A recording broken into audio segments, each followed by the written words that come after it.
My name is Alice. I'm currently parked on this faded sofa, trying to stitch together the mess that my so-called family life turned into. You know, before all this, I was living the typical 9-to-5 grind. I mean, marketing isn't exactly a thrill ride, but it was my thrill ride. Enter Jack. Dear old Jack. We were college sweethearts. That's what they call it, right? We did the whole dance, meeting at some random party, him spilling his drink and charming me with his red-faced apologies. Fast forward, love blooms, and marriage seemed like the right next step. He was some hotshot coding genius, had a nice gig as a software engineer. And things were sweet, smooth even. Then Charlie happened. Our little bundle of sleepless nights and toothless grins. So, I hung up my marketing hat and decided to go all in on this housewife gig. That meant I had more time to start picking up on the nuances of Jack's moods, especially when Linda, the Lord Almighty mother-in-law, rained down her opinions via Skype. Never met her in person, but damn, she sure did like to make her presence felt from a few hundred miles away. You need to put your foot down, Jack. Linda's voice would slice through the speakers. A man's home is his castle, and don't you forget it.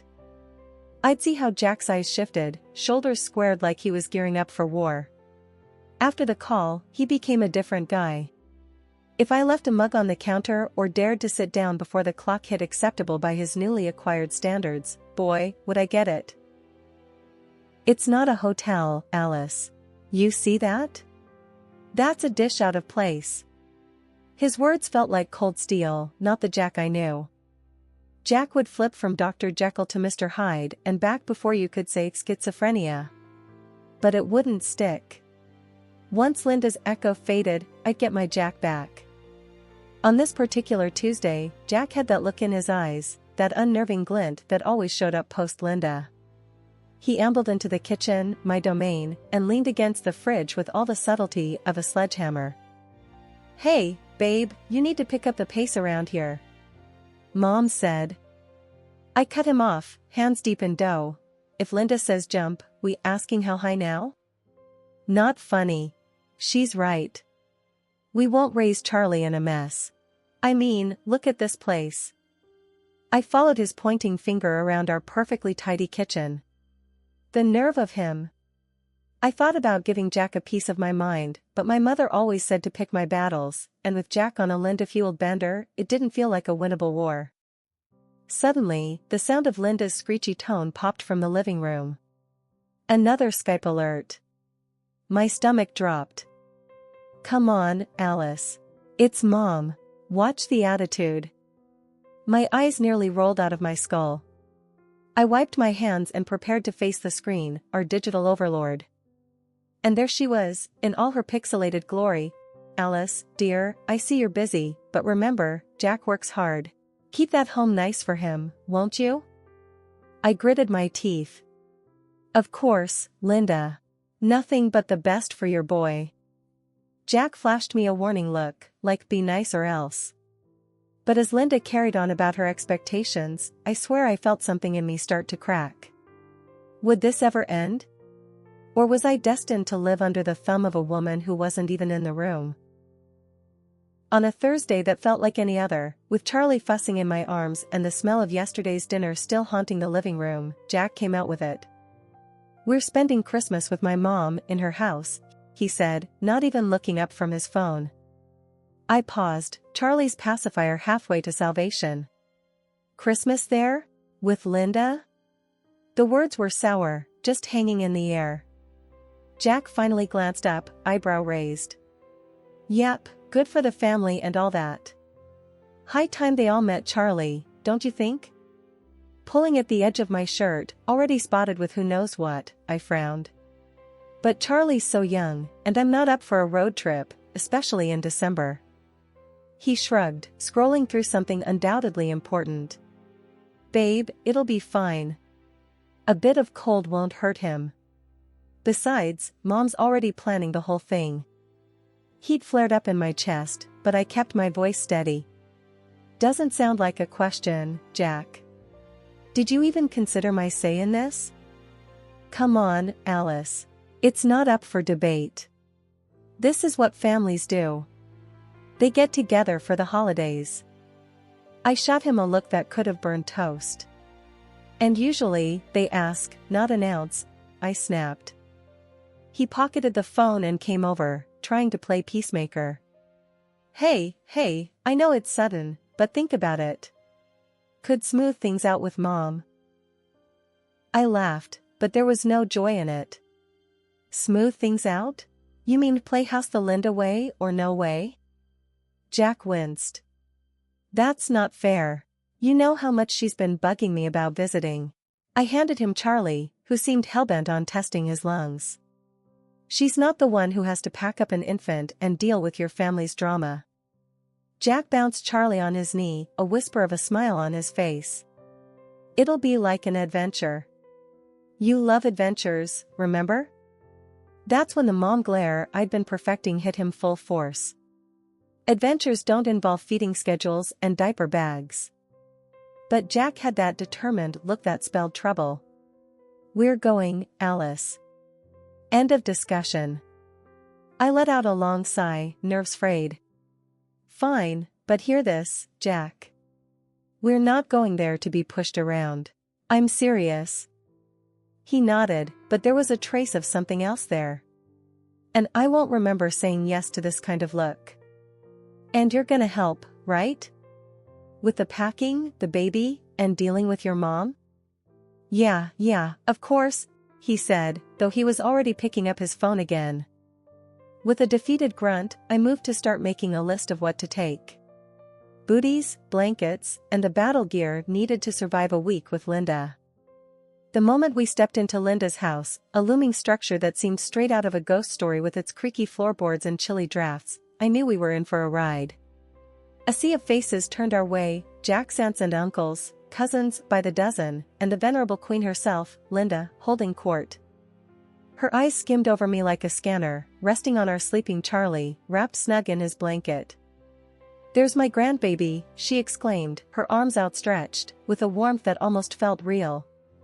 But as she lifted her gaze to meet mine, the temperature could have dropped 10 degrees. Alice, she nodded, begrudging respect at best. Jack cleared his throat. Mom, thanks for having us.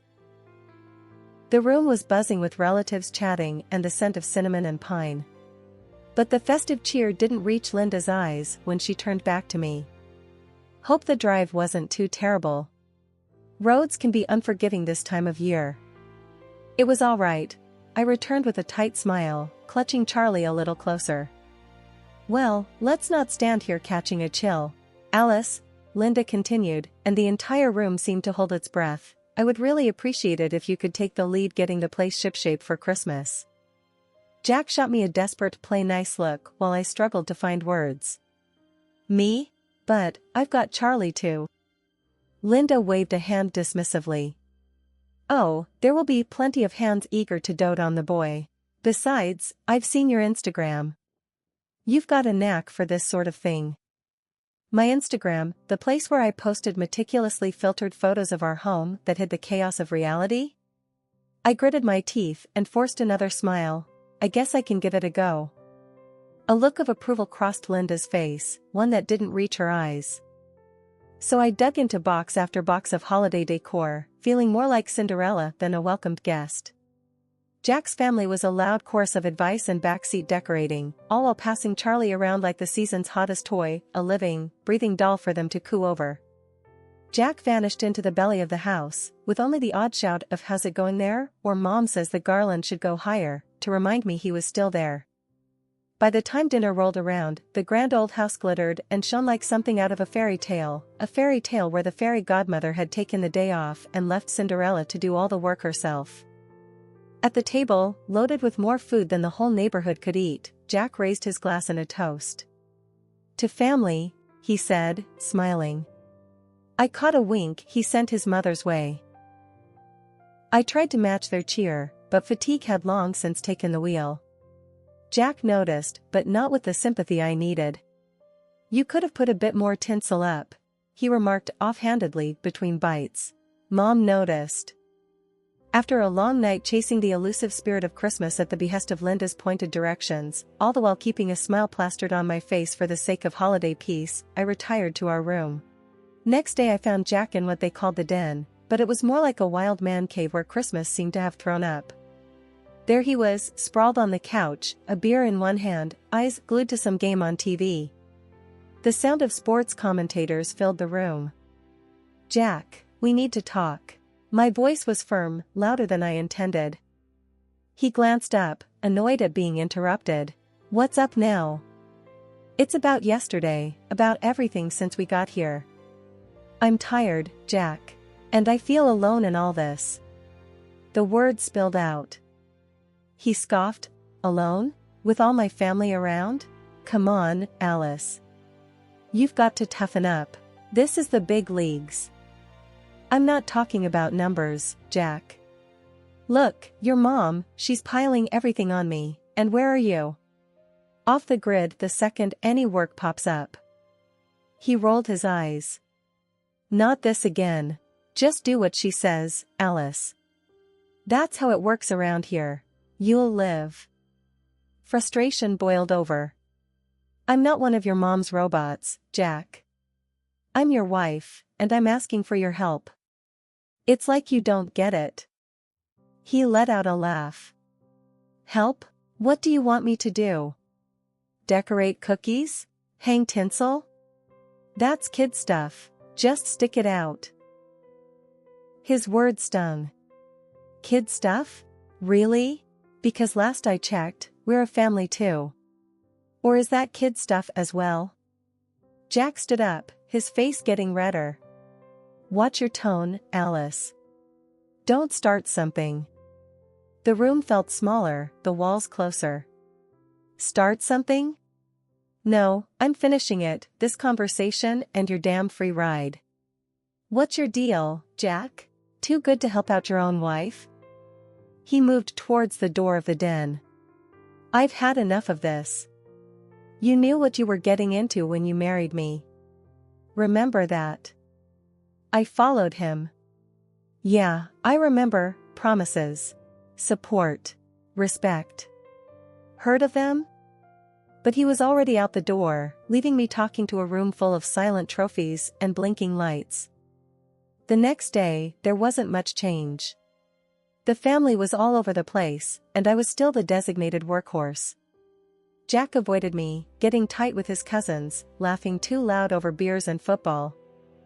I worked, hardly speaking to anyone, especially not Jack. I was too angry, too worn out. And Charlie, bless him, seemed to sense the tension, becoming fussier with each passing hour. In the middle of a diaper change, Charlie crying and clutching at me, one of Jack's aunts walked in. She didn't knock, just barged in with a bucket of soiled linen. "Here you go. Add it to the laundry when you can." I looked at her, then at the laundry. "I can't right now. Can't you see?" She raised her eyebrows, surprisingly bold. "It's just laundry, dear. Plus, that's what you're here for, isn't it? To help out?" I straightened up, holding Charlie tight against my chest. "Just because I married Jack doesn't mean I'm the family maid." She frowned, her own patience wearing thin. "Don't be so sensitive. We all do our part here." "Yeah. When's Jack's turn?" Her face turned sour. "Jack? He's catching up with family." "Catching up?" My voice rose over Charlie's cries. "Is that what you call it?" She left without another word, but her message was clear, this was on me. I was on my own. I had to shove my way through the crowded store on Christmas Eve, grabbing whatever was left on the shelves. Didn't matter much what it was, anything could be turned into a Christmas dish with enough butter and salt, or so I figured. My phone was buzzing in my pocket the whole time, probably Jack or Linda wondering where I'd got to. But I was too frazzled to answer. Back at the house, I lugged the grocery bags through the snow, my arms about to fall off. Nobody came out to help, of course. I dumped the bags in the kitchen and rolled up my sleeves. The turkey wasn't going to cook itself. The oven felt like a furnace on my face, the heat mixing with my frustration into a kind of steam. As the gravy simmered and the pie crust started to brown, I felt my head spin. I took a seat for a quick breather. Linda stumbled upon me as if I'd planned it, her face twisting into a scowl. "What's this? Just sitting around while there's work to be done?" Before I could gather my wits to answer, Jack appeared behind her, his tone sharp. "Yeah, Alice, what's the deal? We got a timetable here." "I just needed a second," I said, the room tilting a little. "I'm not feeling too." "Oh, save it." Linda cut me off. "This family needs team players, not weaklings. If you can't handle it, maybe you shouldn't be here." Jack didn't say a word in my defense, just stood there nodding like a puppet. Tears burned behind my eyes, but I wouldn't let them see. "I'm not weak," I shot back, pushing up from the chair. "And I don't need this crap, not from you or anyone." Jack's face grew hard. "Watch it, Alice, or you'll be out of here so fast." He let the threat hang between us, heavy as the smell of roasting meat. I bit back a sob, threw on the apron, and turned back to the stove. They left, satisfied that I'd been put in my place. But later that night, after the plates were licked clean and the presents opened, after the laughter and the carols had quieted down, I lay in bed, the silent tears finally falling. They thought I was the weak one, but it was them, all of them. Weak for not helping, weak for not seeing, weak for not caring. Christmas dinner was set up like some kind of fancy spread you'd see in a magazine, except there was one thing off: my seat. It was away from the main table, like I had some sort of disease. I could hear them all, the clinking glasses and the loud laughs from where I was put. I sat there for a moment, staring at the untouched plate. A dry turkey slice stared back at me, the cranberry sauce bleeding into the stuffing like a bad joke. That's when I knew I was done. Finished playing pretend. Charlie was upstairs, asleep in one of the guest rooms. No way was I going to have my kid grow up thinking this nonsense was normal. I stood up, my chair screeching against the floor, louder than I expected. I didn't care. I went upstairs, packed the bags I'd been living out of for what felt like forever, zipped up Charlie's little backpack with his favorite toy and the picture book we read every night. Downstairs, the laughter ticked up a notch. They didn't even see me hauling our lives out of there in 2 trips. The walk to the train station was brutal, the cold cutting through my coat. But each step tugged a little something off my shoulders, a weight I didn't want to carry. At the station, it was empty, the kind of quiet you only get when everyone's at home. I sat there on the bench, Charlie bundled up beside me. "No more of that for us, Charlie," I whispered to him, hoping he was dreaming of something nice, something simple. "Just you and me now." The train rolled in, a lonely hunk of metal that blew hot air out the sides. I picked up Charlie, still asleep, and stepped inside the warmth.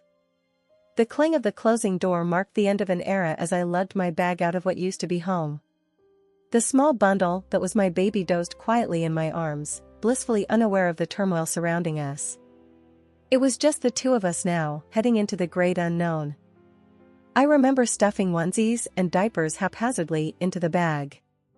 There were no pictures taken off the walls. No second looks. Just the essentials for him and a few clothes for me. Every grab, every zip, felt like a tiny rebellion. Pulling into my parents' driveway was like stepping into a world paused at the brink of joy. They rushed out, my mom's arms wide, my dad's face split with a grin beneath his old, faded cap. "Alice, baby, come in. It's freezing out here." Mom smothered us in one of her bear hugs, the kind that could squeeze the sorrow straight out of your soul, while Dad took care of the bag and the base for the baby carrier. The warmth of the house hit me like a mug of hot cocoa.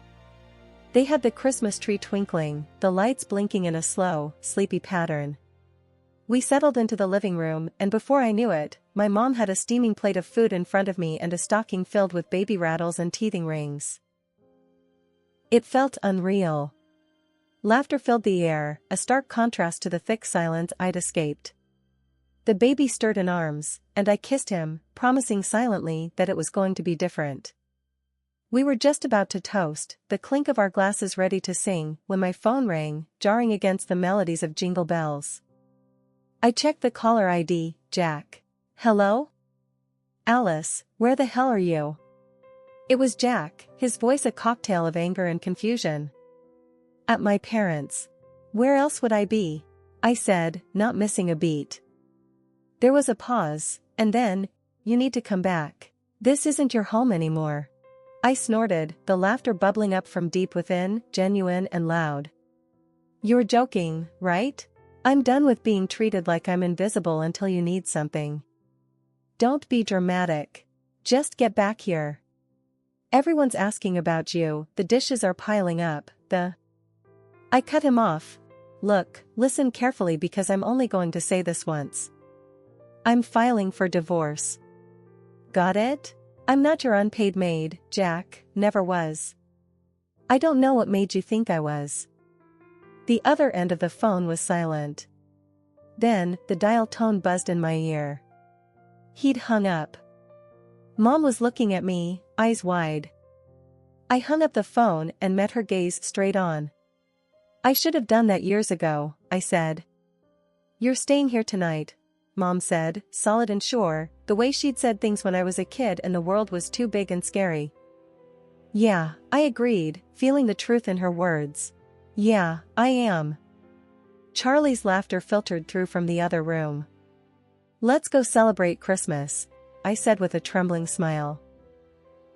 And with the click of the phone, I sealed the decision in the pocket of my jeans, and stepped back into the warmth of the living room where the promise of a peaceful night hung gently in the air, a stark contrast to the storm I had just weathered. Waking up to the same old ceiling crack had become kind of a comfort. The kitchen was already buzzing when I came down. Mom was at the stove, and Dad was half buried in newspaper at the table. Charlie was making a go at a slice of toast, more crumbs decorating his lap than making it into his mouth. Morning, I mumbled, grabbing the pot to pour myself some coffee. Before I got the chance to take a sip, the phone was blaring its old ring from the wall. Dad's eyes met mine. With a hint of a smirk, I answered it, knew who it was before I even said hello. Alice, darling, I need you to come back. Jack's voice came through, half pleading, half like he was ordering a pizza. A man needs his wife. I need you to take care of things here. I almost choked on air, the laugh came out so hard. Jack, honey, you lost the right to need anything from me. But nothing, Jack. I'll send over the divorce papers by the end of the week. You can take care of yourself, or find someone else to boss around. Have a nice life. And with that, I hung up. Mom was staring at me, one eyebrow raised. Everything all right? She asked, a knowing look on her face. Couldn't be better, I said, finally taking that sip of coffee. It was bitter, strong, and hot, just how I needed it. As weeks turned into months, that new chapter in life I'd opened became less about what I'd left behind and more about what was ahead. Divorce papers were signed, delivered, and done with. My bank account got a little heavier with the first round of alimony checks, child support Jack called it, but let's be real, it was guilt money. Either way, it was for Charlie, and that's all that mattered. The job hunt wasn't easy, wasn't hard either. Just a truckload of maybes and a handful of not. One day, sitting at the kitchen table with the want ads, I couldn't help but wonder if begging for jobs was just begging to go back to a life like the one I had with Jack. No, that wasn't for me, not anymore. Why the long face? Dad asked, scrunching up his own as he looked over at me from his chair. Just thinking about work, or the lack of it. You'll find something, he said. You got more backbone than half the blokes at the factory. They should be begging you to work, not t'other way round. That night, with Charlie snoozing away in his crib, I lay awake a little longer than usual, the house quiet except for the distant sound of Mom and Dad talking softly downstairs. Maybe it wasn't the new start I'd imagined, with a new place of my own and a sparkling career. But it was solid ground under my feet. It was my family, my boy, and a future that was mine to shape. No more of Jack's dark clouds on my horizon, no more dancing to someone else's tune.